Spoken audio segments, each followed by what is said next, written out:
I actually like to listen to music while I need to focus because it makes me zero in on the task at hand and block out everything else. Like when I'm here at work, if I really have to focus, I put in my earbuds and I don't have it on real loud, but I do have music playing. So I don't know, my brain works better that way. I definitely use apps. I have an app on my phone and on my iPad called Things, and it's basically just a long list of things to do. And I use it at work and I use it at home. And then I also sometimes listen to music. But it has to be the right type of music, because if it's music that I love and know the lyrics to, I'll just start listening to the music because it's so good.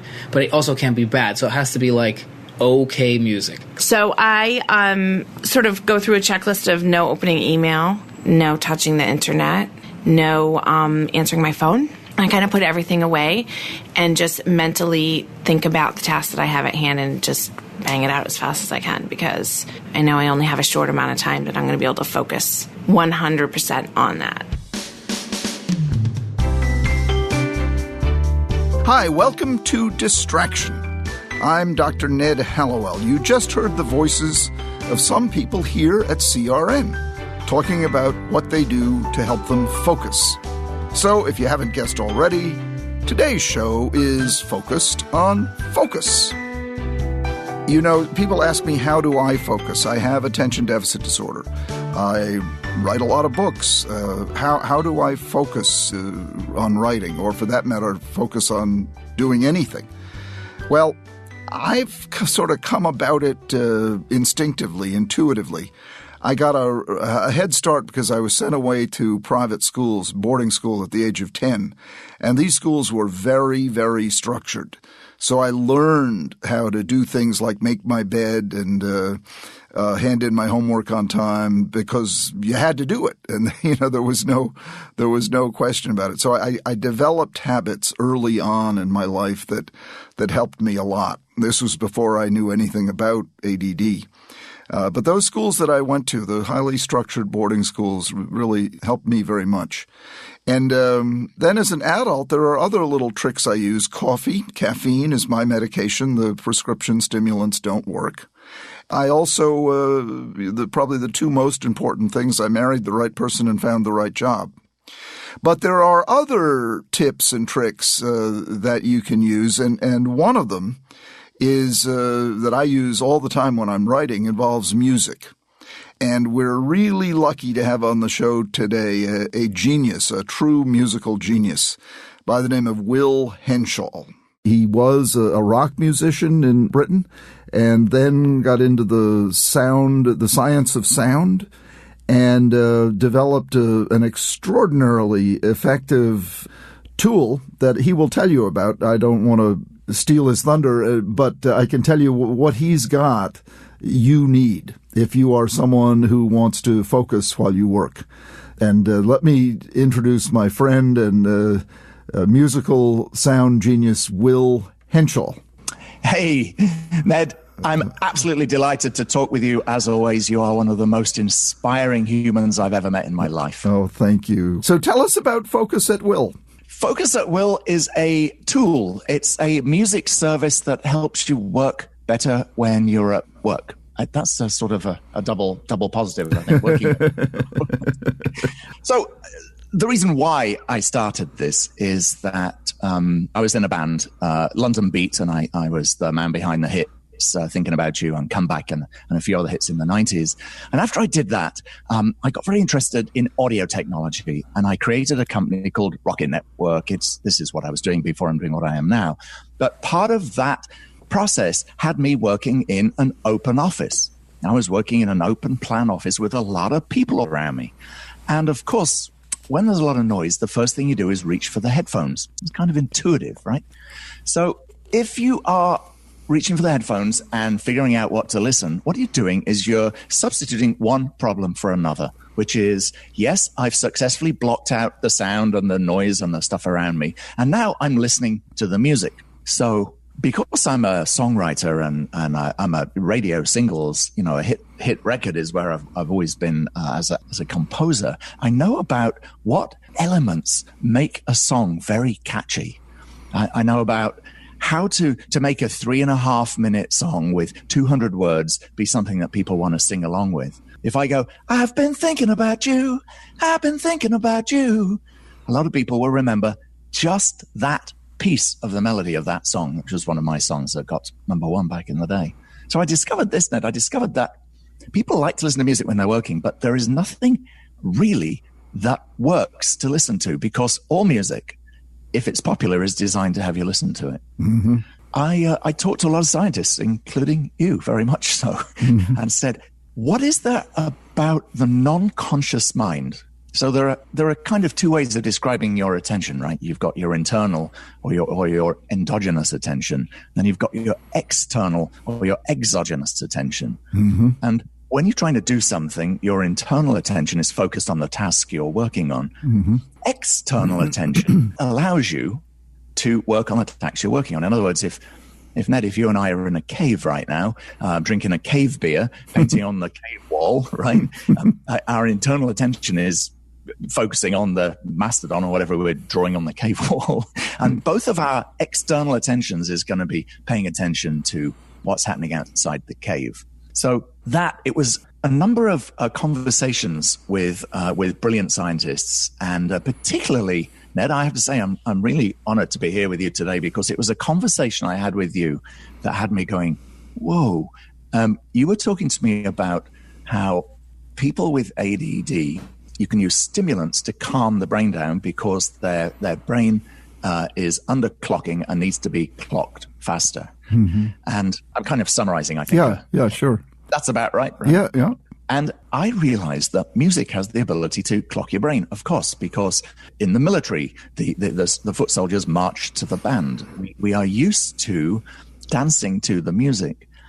And so I started experimenting with intensities of instrumental music. And we found that it is possible to help the brain march in time by playing your external attention specific types of music. And that is how Focus at Will came about. And the big aha moment came when I realized everybody's brain type is different. And what will work well for one person, talking about what kind of music will help them focus when they're working, is completely different to another person. And the amount of sort of audio energy in the music stream has a direct bearing on how easily distracted someone is. So I'll just finish this little segment by me saying, we found that counterintuitively, the more easily distracted someone is, the more stuff they need in their sound system to listen to. So if you're sort of intuitively thinking, oh, my son, he's really crazy and hyper, I want to play him some gentle classical music to have him relax and just have him concentrate. No, it's the opposite. You need to play him some crazy techno, some really noisy music, and that will help him relax and be able to work. It's so wonderful. And the basic principle behind it, I discovered intuitively many years ago, because I do all my writing listening to music with headphones. And what it does, people think, isn't that distracting? No, it engages that part of my brain that would otherwise be distracting me, the internal chatter. And by playing music, it engages that part of my brain that would otherwise be distracting me, so I can focus on my writing. And then you came along and took it a quantum level higher, because you developed music with the interesting parts taken out. So in other words, the part of my brain that might actually get caught up in the music and take me away from my work, you filtered that out.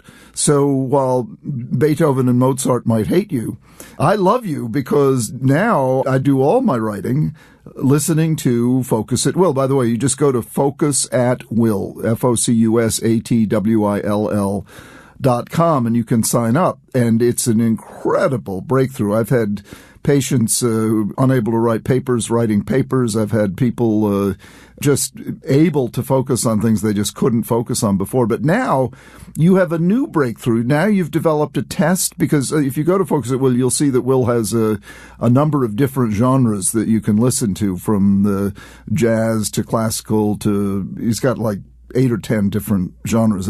But you have a test that a person can take to see which one is best suited to them, correct? Yes, this is a science-based test. The single question that people ask us is, hey, how do I know which type will work best for me? Right. Because this is about the kind of music you like. If you like, classic rock, that is going to be a very bad choice for you while you're working. Just must say, we have no jazz on the system. Oh, I'm sorry. Oh, that's okay. A lot of people say, I like to listen to jazz. The reason why jazz doesn't work, just jump in on this, is that your exogenous, your external attention is hardwired to take note of the human voice because of, if you hear a voice behind you, is it danger or reward? Jazz has a lot of saxophones and trumpets in them that are designed to sound like a human voice. Jazz is as distracting as any other kind of music. By that you mean engaging, right? Of course, excuse me. That's why Miles Davis is so famous. Right. He's singing with his trumpet. To come back to your point here is, how do I know what kind of music works for us? We did a survey to try and get people into a research project. We started with 25,000 people, and we ended up with 2,500 people in a research project. These were users of the system, very heavy users of the system, and we have a lot of data on which types of music, which exact tracks they listen to when. We then put these people through quite a detailed, about an hour and a half psychological test based around the Big Five, basically, which is a way of psychologically profiling people. What's the Big Five? The Big Five, I should be asking you that question, shouldn't I? The Big Five is a standard way of profiling people based on your how open or not you are. Oh, okay. So what we then did was we looked at that data on these 2,500 people and figured out, is there a correlation between your personality type and the music type, the music genre? Should it be classical or should it be trance electronica? And we found there is. There is a strong correlation between those two things. There's a quiz. Actually, if you just go to the website, you can see it. There's a quiz that asks you 15 questions, and it has an 80% accuracy of predicting which kind of music will work best for you. Wow. So just go to focus@will.com and you can take the quiz, right? The crazy thing about this, Ned, is obviously one of the about 5% of the Focus at Will user base, which is over 1 million people now, listen to our ADHD channel, which is a very aggressive form of electronic techno music. Yeah. If you have a certain personality type, you answer this test, it will recommend the ADHD channel. And people write me and they say, listen, I took this test and it tells me that I should listen to the ADHD channel. And I don't like it and I'm not ADHD, but this channel works really well for me. Exactly. Well, Sarah, our producer, had some people here take the quiz and they all came out with different results. Sarah, can you weigh in on some of what you found? I think I'd have to come into the studio. Can you do that? Yeah. All right. Well, come on in. Sarah is our wonderful producer who is always coming up with new ideas. And okay, so Sarah, tell Will and me about your experiment here with the folks at CRN. Well, I tried it. I went through the questions, and it was very interesting. And then I went around the office and asked probably about half a dozen people. But yeah, it was just interesting to see people go through it, and they all seem to really like the music and want to try it once they went through it. But ironically, a couple of people said that they actually listen to music when they try to do something to focus. And I know, Ned, you had said you did that, but people were saying like just regular music. Is that typical, Will? Yeah. I should first of all say that we have found statistically, and as I said, we're well over 1 million users now. We found that about 1 person in 3 can't listen to music of any kind. It doesn't make any difference. Doesn't work. Either doesn't work or it doesn't make any difference. So the system does work for 2 people out of 3. If people get a sense that they can listen to regular music, it could be anything from the Beatles to Bartok to Eminem, they will find that they are still being slightly distracted by the words and the songs. And we were talking earlier on about how we edit out the interesting bits. Right. We don't edit out all of the interesting bits. And this is where the core technology, we use machine learning and a bunch of other geeky stuff on our back end. We have found you have to reduce the engaging bits or the interesting bits of the tracks that are in our system. Everything is remixed and remastered and re-edited. But if you take out all of the interesting bits, the system doesn't work. You start ignoring it. It's an interesting balance of just removing enough of the highly engaging pieces, the violins that go da-da-da-da. We take that out. Yeah. And then, but Sarah, can I ask you, what was your channel? What did it recommend for you? Classical piano. Wow. Am I worried? I said, what does that mean? It doesn't mean anything. It just means that your brain type, the way that you think, the way your brain process works, has been shown by large data to be most likely impacted by classical piano, which is very rhythmic, it's very quiet, it's very ordered, it's very structured. It goes, you know. It sounded really nice when I played it. Right. Well, I'm going to go take this test as soon as we end, and I'll report before we air the podcast which type I fit into. So it's not the type you like. So I like classical music, so that probably won't be the type that although that's what I usually do listen to when I write. So Ed, I've got to say, I think that you're an outlier, and it depends. It's something interesting we've found that if someone is on ADHD medication, their choices of what channel works for them changes. Yeah, I bet it does. I don't take medication, so I'm not in that category. But it would make sense that it would change. This is, I just can't, those of you who are listening, if this is new to you, and it is probably to many of you, if not most of you, I can't tell you what a huge breakthrough this is. Practically speaking, I have seen people who literally could not write. When they put on the headphones and listen to Focus at Will, they're able to do tasks that require concentration that they simply had not been able to do before. And I now write all my books listening to Focus at Will. It's an amazing tool. And, this is very, as he says, geeky. This is very high-tech science and really a beautiful application of sound science at its absolute highest level. Thank you. Yeah, no, it's so true. It's so true.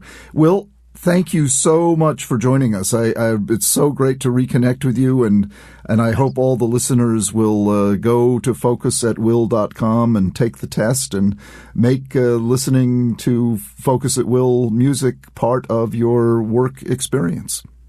Yeah, we like to say, find your happy place at work using music. Ah, that's lovely. Thanks a million, Will. Take care. Thank you. Bye-bye. Bye-bye. Okay, so on that note, let's go to the audio of the people here talking about the focus quiz. I see myself as someone who has an active imagination. Bingo, agree strongly. I see myself as someone who is reserved. Wow, we're getting deep. I see myself as someone who tends to be lazy. I strongly disagree. We really don't need anything from the peanut gallery. Lazy. I am not lazy! I guess this test probably shouldn't be this hard. Maybe I need to think about myself some more. No. I see myself as someone who has an active imagination. Ugh. I guess agree. Ooh, captious, fault finding. That's one of my favorite words. Am I getting distracted? Maybe I need to go back a couple of questions. I like everything from Barbra Streisand to Eminem. Have you ever been diagnosed with ADD or ADHD? No. Do the listeners want to know? I mean, Oh boy. How many times a day do you take stimulants such as caffeine, chocolate, or other substances? None. I don't drink coffee. I don't drink coffee, but I have chocolate, so I guess like one time a day. Yeah, I agree strongly with that one. Okay, the brain is twirling. Let's see. Oh. It says that my focus profile predicts the cinematic can increase my work productivity up to 4%. classic piano? That's what I got. Well, that's very interesting. And I went ahead and took the quiz myself. And it came out that the kind of music I should listen to is classical piano. I believe Sarah got the same one, and we're very different people, but we turns out, according to the quiz, that's the music we should listen to enhance focus. You know, focus is really a key ingredient to doing anything. Everything you do gets better when you focus, and everything you do gets worse when you lose focus. And since we live in the age of distraction, I don't think anyone would argue with that. It's imperative. It's incredibly important now more than any other era in history to learn how to focus, to create boundaries, to learn the little tricks that will help you maintain and reclaim that wonderfully clear-headed state of mental acuity that we call focus. Hey, this is Sarah Gurton, producer of Distraction. I just wanted to let you know about our sister podcast, Just the Right Book, with Roxanne Cody. It's a podcast for curious and engaged readers that will help you discover new books in all genres, let you hear interviews with your favorite authors, and keep you up to date with what's going on in the literary world. I even heard that Carrie Bradshaw herself, Sarah Jessica Parker, will be making an appearance later this month. So it's free to subscribe on Apple Podcasts, Stitcher, Google Play, or wherever you listen to your podcasts, like Distraction. And if you haven't listened yet, there are over 100 episodes to catch up on, so you can binge listen in your car, at the gym, on your smart speaker while you're cooking, or anywhere, really. We just hope you check it out. We think you're going to like it a lot. Well, that's it. Distraction is produced by Collisions Media, the podcast division of CRN International. Collisions podcast for curious people. That's the motto. Our original music was created by Mark Berman, and our producer is the estimable, incomparable, wonderful, joyous Sarah Gurton. Thank you.